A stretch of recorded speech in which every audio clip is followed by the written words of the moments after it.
जैसा कि आप लोग जानते हो कि आज है संडे और संडे को मैं लाने की कोशिश करता हूं आर्किटेक्चर से रिलेटेड न्यूज़ या फिर अपडेट। तो आज के इस वीडियो में टोटल 5 अपडेट्स मैं आप लोग को बताऊंगा या आप कह लो न्यूज़ बताऊंगा। तो यहाँ पे सबसे पहली अपडेट जो निकल के आ रही है वो आ रही है क्रिसिल की तरफ से। क्रिसिल एक रिपोर्ट है, एक ग्लोबल रेटिंग एजेंसी है जिन्होंने ये रिपोर्ट दिया है और बताया है कि ये जो रियल इस्टेट पे जो कोविड की वजह से इम्पैक्ट पड़ा है उसको कम से कम 3 से 4 साल लग जाएंगे रिकवर होने में। रिकवर मतलब कोविड से पहले जो सिचुएशन थी वहां तक पहुंचने में रियल इस्टेट को दोबारा से 3 से 4 साल लग जाएंगे। मतलब ऑलमोस्ट 2023 के बाद ही रिकवर हो पाएगा। मतलब ग्रोथ नहीं होगी, सिर्फ रिकवर हो पाएगा, ये उन्होंने बताया है।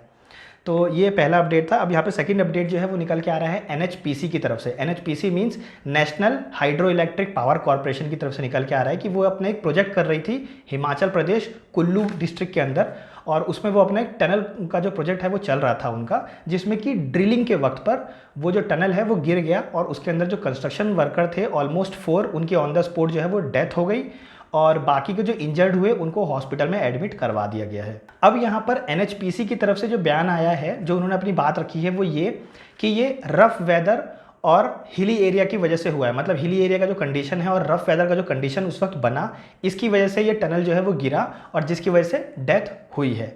लेकिन यहाँ पर अपोजिशन का भी, मतलब जो अपोजिट रूलिंग पार्टी होती है या अदर लोग जो होते हैं उनका भी ओपिनियन निकल के आ रहा है और वो ये बोल रहे हैं कि जोग्राफिकल लोकेशन और क्लाइमेट के अकॉर्डिंग जो है सेफ्टी नॉर्म्स उनके अकॉर्डिंग ही बनते हैं। मतलब कि अगर वो सेफ्टी प्रिकॉशंस को देखते हुए अगर वहाँ पे कंस्ट्रक्शन करवाते तो माइट बी पॉसिबल कि टनल गिरता, लोग इंजर्ड होते लेकिन डेथ नहीं होती। तो वहाँ पर उन्होंने, आई विटनेस ने भी ये बात बोली है कि सेफ्टी का ध्यान नहीं रखा गया था, सेफ्टी गियर, सेफ्टी इक्विपमेंट्स या आप कह लो कि सेफ्टी का प्रिकॉशंस जो है वहाँ पर उतना कंसर्न नहीं किया गया था, नहीं दिखाया गया था, इसकी वजह से वो डेथ हुई है।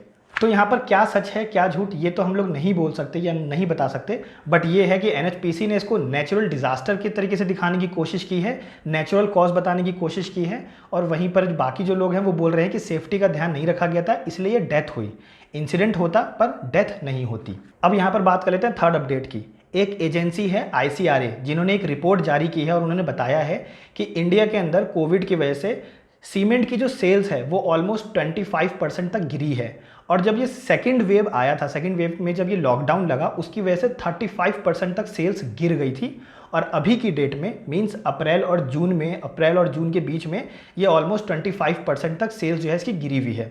अब यहाँ पर आप लोग सोचोगे कि इससे क्या ही फ़र्क पड़ेगा, मतलब कितना ही, ज़्यादा से ज़्यादा आप लोग ये समझोगे कि ठीक है इसका मतलब कि कंस्ट्रक्शन रुका हुआ होगा, या फिर आप लोग ये समझोगे कि ठीक है लोगों के पास पैसे नहीं होंगे इसलिए वो कंस्ट्रक्ट नहीं करवा रहे और इसीलिए जो है कंस्ट्रक्शन रुका हुआ है, पैसे नहीं है लोगों के पास और जो है सीमेंट इसलिए नहीं बिक रहा है। बट यहाँ पर मैं आप लोगों को बता दूँ कि इसका डायरेक्ट जो इम्पैक्ट पड़ता है ना वो कंस्ट्रक्शन वर्कर पर भी पड़ता है, उनकी डायरेक्ट ज़िंदगी पर बात आ जाती है। क्योंकि अगर कंस्ट्रक्शन नहीं हो रहा है, सीमेंट नहीं बिक रहा है या कोई भी प्रोडक्ट नहीं बिक रहा है, इसका मतलब कंस्ट्रक्शन नहीं हो रहा, और अगर कंस्ट्रक्शन नहीं हो रहा तो उनके डायरेक्ट लाइवलीहुड पे बात आ जाती है। मतलब उनकी ज़िंदगी पे जो सिर्फ इसी भरोसे बैठे हैं कि वो काम करते हैं और कमा के खाते हैं। ठीक है, तो यहाँ पर डायरेक्टली उनको इम्पैक्ट पड़ता है, डायरेक्ट इम्पैक्ट जो है। तो अब बात कर लेते हैं फोर्थ और फिफ्थ अपडेट की। ये दोनों ही अपडेट जो है वो आई होप कि आप लोग को अच्छे लगेंगे। दोनों ही आर्किटेक्चर फर्म से रिलेटेड हैं, प्रोजेक्ट से रिलेटेड हैं। जिसमें कि फोर्थ अपडेट ये है कि एक चेन्नई बेस्ड एक फर्म है षणमुगम एसोसिएट्स, उन्होंने अभी एक रिसेंटली अपना एक प्रोजेक्ट कंप्लीट किया है जिसमें कि उन्हें कैंपस डिज़ाइन करना था। K12 कैंपस उन्होंने डिज़ाइन किया है तमिलनाडु के अंदर, और उसमें उनके जो आर्किटेक्ट्स हैं उन्होंने बताया है कि उन्होंने इसकी जो इंस्पिरेशन है, इसकी जो डिज़ाइन इंस्पिरेशन है वो ली है वहाँ के ही एक लोकल टेम्पल से, जो कि है तिरुवेल्लराई टेम्पल है एक, वहाँ से। और उसके लोकल कंटेक्स्ट में जितने भी ओल्ड स्टाइल के हाउसेस थे और उनके जो मटेरियल उसमें यूज़ हुए थे उसको ही उन्होंने इंस्पिरेशन लिया है, एज ए इंस्पिरेशन लिया है और उस डिज़ाइन को कंप्लीट किया है। और उन्होंने बताया है कि इस डिज़ाइन में सबसे टफेस्ट पार्ट जो उनके लिए रहा वो रहा स्ट्रक्चर को खड़ा करना। क्योंकि बजट कभी भी लिमिटेड होता है, एक फिक्स्ड अमाउंट ही होता है और उसके अंदर ही आपको कोई भी अपना जो इनोवेशन है वो दिखाना होता है। तो यहाँ पे वो स्ट्रक्चर को खड़ा करने के लिए कुछ भी टेक्निक, कोई भी कॉस्टली टेक्निक की तरफ नहीं जा सकते थे, और क्योंकि वो एक इनोवेशन कर रहे थे तो इसलिए उनको काफ़ी टफ पड़ा इसके स्ट्रक्चर के साथ प्ले करने में। तो यहाँ पर मैं आपको उसकी कुछ इमेजेस दिखा देता हूँ जिससे कि आप समझ पाएँ कि कितना ही एक प्यारा उन्होंने एक आर्किटेक्चर डिज़ाइन, एक प्रोजेक्ट जो है वो कंप्लीट किया है।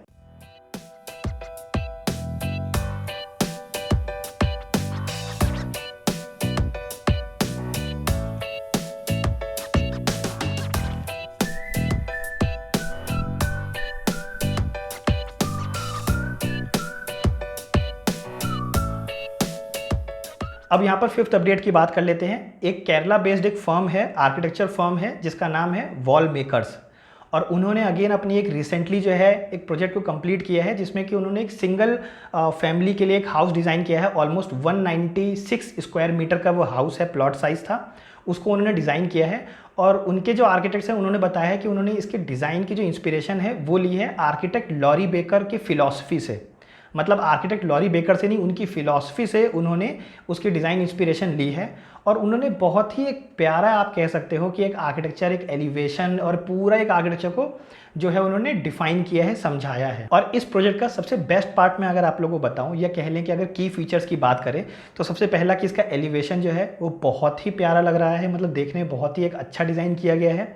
प्लस इसमें उन्होंने रीयूज़ किया है वुडन पीस को, स्कैफोल्डिंग पाइप्स को यूज़ किया है, फेरो सीमेंट का यूज़ किया गया है रूफ को बनाने के लिए, और आप साथ ही साथ कह सकते हो कि विंड सर्कुलेशन के लिए उन्होंने पूरे ही घर में एक टनल जैसा भी क्रिएट कर रखा है, ताकि जो विंड है वो एक तरफ से निकल के पूरे रूम में जाए, पूरे सर्कुलेशन मतलब पूरा अच्छे से सर्कुलेट हो उस पूरे ही स्पेस में। तो बहुत ही एक अच्छा डिज़ाइन निकल के आया है। मैं उसकी भी कुछ इमेजेस जो है वो आप लोगों को दिखा देता हूँ ताकि आप लोगों को समझ में आए।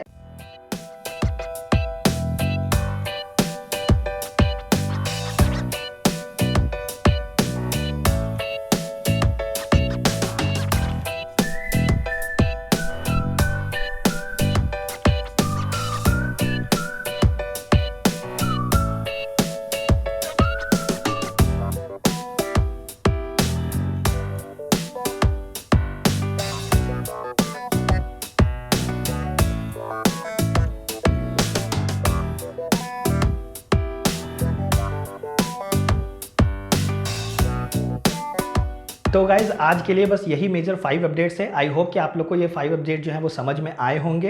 एंड गाइज़ अगर आप लोग को ये पूरी ही संडे अपडेट जो है या ये न्यूज़ जो है जो संडे को आती है, अगर ये सीरीज़ आप लोग को अच्छी लग रही है तो प्लीज़ कमेंट करके बताइए।